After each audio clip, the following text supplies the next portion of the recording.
Menyusun kerangka, menulis teks eksposisi bertema edukasi kesehatan secara logis, kritis, dan runtut. Menyusun kerangka teks eksposisi sebelum menulis teks eksposisi secara lengkap, sebaiknya kita membuat kerangka teks terlebih dahulu. Kerangka teks membantu kita menyusun ide atau gagasan agar tulisan menjadi lebih jelas dan mudah dipahami. Dalam menyusun kerangka teks, teks disajikan dengan struktur sebagai berikut. Yang pertama adalah tesis. Di bagian ini kamu akan menuliskan pendapat kalian terhadap topik yang akan dibahas. Sampaikan pula pendapat kalian mengenai alasan pemilihan topik sehingga penting untuk dibahas. Yang kedua, argumentasi. Di bagian ini, kamu akan sampaikan fakta atau hasil penelitian kalian dengan jelas. Kalian juga dapat menampilkan tabel, grafik, atau diagram untuk menunjukkan data yang diperoleh. Yang ketiga, penegasan ulang. Yang terakhir, kamu akan sampaikan simpulan atau penegasan pendapat kalian terhadap hasil yang sudah dibahas. Selanjutnya, langkah-langkah menulis teks eksposisi. Dalam pembuatan teks eksposisi, kalian bisa memperhatikan beberapa langkah-langkah menulis teks eksposisi dengan teratur dan sistematis.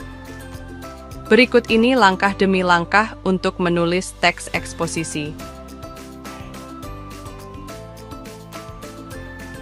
1. Menetapkan tema atau topik teks. Peserta didik pada tahap ini memilih beberapa tema yang akan dipergunakan sebagai pokok bahasan dalam teks eksposisi yang dibuat dengan kelompok.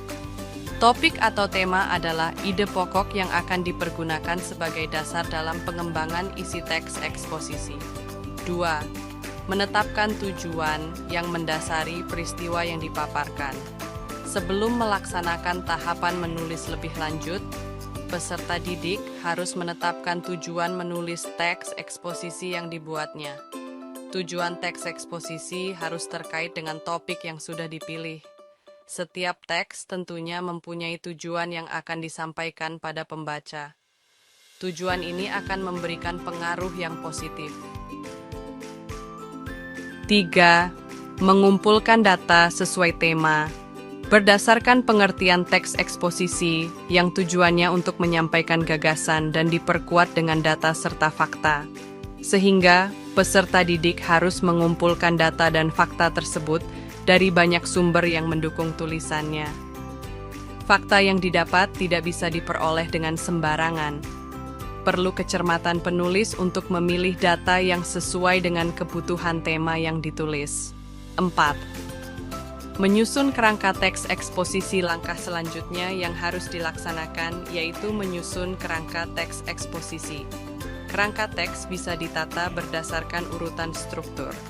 Struktur yang ada dalam teks eksposisi yaitu tesis, argumentasi, dan penegasan ulang.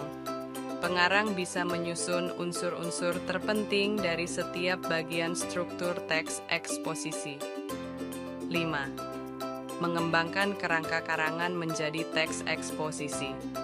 Sesudah memuat kerangka karangan, langkah selanjutnya yaitu mengembangkan kerangka yang sudah disusun menjadi teks yang utuh dan menarik dengan memperhatikan struktur dan unsur kebahasaannya.